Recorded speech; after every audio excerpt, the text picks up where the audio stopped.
my name's Lillian, and I'm here for the Clinton Museum with Robin Fennell. We are going to be asking him about his time in Clinton and what he remembers from the old days. So, Robin, how long have you been in Clinton? I've been here since 1978. We moved here, my wife Blanche and two kids, Randy and Marty. And shall I just keep going? What brought you here? What brought me here? Worked for the Forest Service mainly, different spots, and always renting. And the kids have been in my oldest kid had been in 5 different schools at the time of grade 5. Okay. And my wife says, time for us to settle down. So I said, I'll go here, and I loved the area, first of all, for the friendliness of the people, and it was so easy to work here. There's no trees here, basically. No trees. When I come here, I was looking, where are the trees that they log? So it was just very easy for me to do that. And we thought we'd stay 5 years. I promised my wife Blanche, stay 5 years, and then we'd be gone. So that was 1978. And one of the reasons we were going to stay just 5 years, because the school only went to grade 10 then it had to go to Ashcroft. Okay. And I didn't want the kids to go down there on a bus because they get into sports and all that stuff. So Then you have to drive them back and forth all the time. Somebody has to. Anyhow, Yeah. that's why we came here. And So did your kids end up having to go to the Ashcroft school? No, they didn't, because they changed the school. Right in the nick of time. Yep, nick of time, and yes. Nice. So if there were no trees around Clinton, where did you do the logging? Well, the trees look so small compared. I was in places like Summit Lake, which is north of Prince George, and they got trees, like big trees. And a nice thing about here as well, I've worked in a lot of areas that's got not nice things to walk through, like Devil's Club. You probably know Devil's Club, don't you? Yeah. Yeah. And so this was so easy here. And that's what I liked about the forest. I also liked the people. Should I keep going? Yeah. Just whatever you want to put out there. Okay. The people seemed, for the most part, to be friendly. Mm-hmm. And I was into sports then, played ball, much to the chagrin of my wife. And so I had an old sports coat or jacket one time from playing ball. I walked into the bar. It was old. Before this one the old one was burned down. I just sat there, didn't know anybody, had a drink. That night I got a phone call from somebody, and that person says, my name is so-and-so, Frank Thompson, and he was a school teacher. He said, looks like maybe you play ball. I saw a little bit. He said, we're having a practice here in a little while. He said, a couple of days, come on out. And I did, and didn't think I was going to make the team for a while. And that carried on to a whole different thing for many years of playing ball. I played first base and coached, and this teacher, Frank Thompson is his name, we got to be really good friends. And in fact, we cross-country bicycle across Canada basically till his mother got sick and he had to go back. So were most of the members of the baseball team, were they loggers as well? A lot of them are loggers or school teachers, just whatever. There was a cop, RCMP. It was just a mixture. Whoever wanted to join in could make the cut. Yep, make the cut. And we did a lot of good stuff, or a lot of fun. Yeah. So. How many people were there living in Clinton back then, like in the 70s and 80s? I think it was only about 800 or something like that. Okay, so more than now, but not a whole lot. And there was more kids. Mm-hmm. Yep. So you were actually able to make a proper baseball team. Oh, we had a good ball team. We had a very good pitcher who always wanted to be the pitcher. I shouldn't say that. That when we'd swagger, and we won a few. Mm. So how many years were you in the logging industry? When did you retire? 2000, I believe it was. And I wasn't in the logging industry. I was in the Forest Service side of things. And through that, we did many things. I was in range. That's checking on cattle, Okay. and if they're in the right pastures and all that.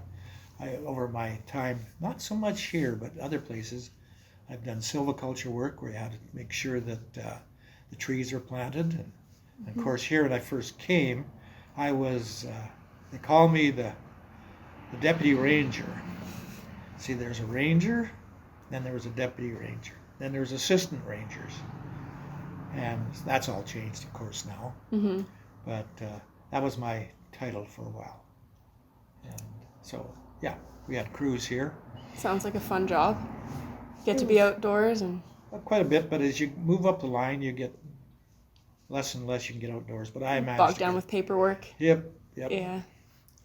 Yep, I keep looking over Nick, and I'm not supposed to be doing that. It's okay. So, can you tell me about the establishment of the community forest? How did that come to be? Oh, establishment of the community forest. And how long ago was it? I think we started about 2014, something like that. That was a very tough thing to do. Yeah, I can imagine. Because my son says, why don't you get a community forest? I said, I don't think we can. I checked with one of the guys in 100 Mile, and he said, no, there's no volume left. So I knew somebody who knew somebody, and first thing you know, we got going into it. And there was a lot of things you had to do. Mm-hmm. And the big thing was I was friends with this professional forester, sort of friends, Steve Law, and he helped out a lot because he's a forester. I'm just a dummy. So. But we got it going, and yeah. How often does it get harvested? Well, it's 20,000 cubic meters per year. Mm-hmm. Okay. So it's like selectively logged? Depends. If you're into pine, you clear cut. Okay. If it's selectively logged, like fir and that, you're supposed to leave so many trees and take so many trees out. And where was I going with this? Sorry. The harvesting. The volume. Yeah. So you can 20,000 cubic meters a year, or you can balance every 5 years, and so you can do 100,000 cubic meters over a 5-year period. And somebody's checking to make sure you're within your allowable cut too. We have allowable cut, just like West Fraser, except we're quite small. And yeah. Yeah, and that's contributed a lot of funds to the village. And another thing I'd like to know about is Fennell Trail. It was just recently christened, wasn't it?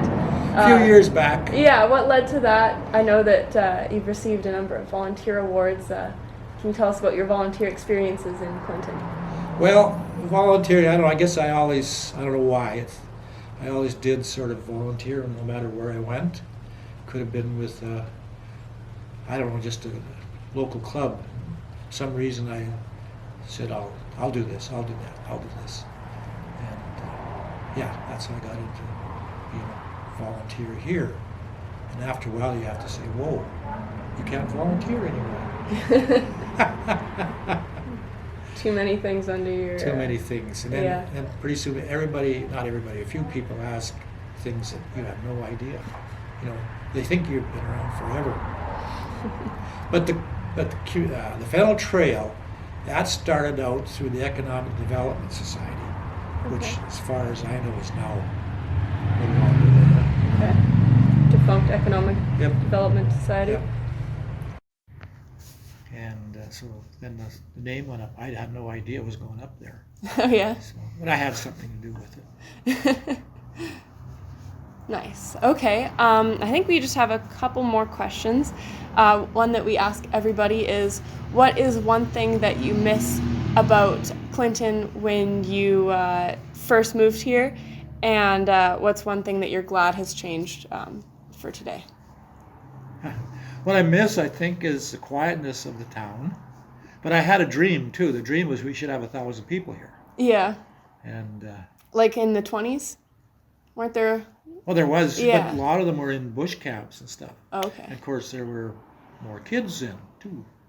Like, I got a friend that said down by the post or the library, there was, I forget how many kids he said were on those streets.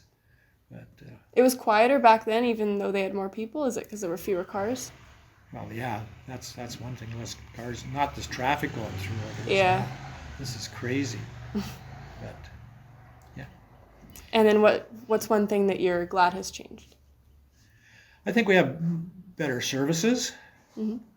I'll tell you a little story. When I decided to run for council one time, and we had dogs all over the place. We got dogs again all over the place. And so when I made my little speech, terrified, I said, one of the things I think we should do is get rid of all the dogs around town. And do what with them? Hey? What would you do with them? Well, I got a lot of votes for that. So people agreed with me. I thought this is a stupid thing to say. Were they aggressive? Well, sure. Okay. Don't you think there's that aggressive dogs right now in town? Not that I've seen. It's a little Yeah. dog named Scruffy that I saw the other day. I've been out there where you got to be very scared, very watchful for dogs. Oh, One just about got me the other day. jeez. Okay. Maybe you should run again. Nope. So did you get in for council? I think I was 2 terms as a council member. Then I got to be mayor one time. Oh, yeah. And that's a sort of a funny story too, because I didn't think I had a chance. But I told them ahead of time. I said, I got this plan, and that's to go across Canada on a bicycle. Mm-hmm. And so if you guys want to vote for me, go ahead, but I'm not going to be around for whatever months it was. What a campaign. Yeah. Campaign. So then this friend of mine, Frank Thompson, he was going to do it too, and he didn't tell me. And I said, well, let's go together. And he said, that's good. And then as soon as I start to leave, the former mayor said, you can't do that. You got to be here. I said, I told you people what I was going to do. How long ago was that? I don't know. No, I don't know. I think around, 2000, because I retired in 2000. Okay. And right there. And And so you became mayor, but then you left immediately? pretty quick. For how long? From 3 months. Okay. But I told them that's what I was going to do. And one of the other guys, like I went to the regional district for a while, you have to go there. And then that got to be a little bit too much, so I did other things. Do you get paid as mayor? You do, not lots. But Yeah. I think now it's moved up quite a bit. Some. We don't have a lot of money in this town, Yeah. so really, I think they're doing a pretty good job. Yeah. Contrary to what a lot of people say. I haven't heard these things. You haven't? No. I keep my nose clean. I stay out of these Sure things. you do. Sure you do. And so what was your most famous act as mayor? What did you change about the town besides the dogs? Did you do anything about the dogs? No, it's just I got voted in on that as a mayor. I don't know. You just kept going forth and trying to make one of the things I do know. We had a council, got along pretty well. Most of us got along, and there was a person came in just to watch the proceedings one night, and we knew her a little bit. And she walked out and she said, I want to tell you something. Looks like you people are working together and you're having fun. So That's nice. And I've always been, I can be mean, okay? Okay. At times I can be mean. But I think if you're getting along with other people, it works better. Yeah, for sure. Well, thank you so much, Robin. We really appreciate your memories and your stories, and it'll be of a lot of value for future generations on the Clinton Museum YouTube channel. Signing off. Thank you very much.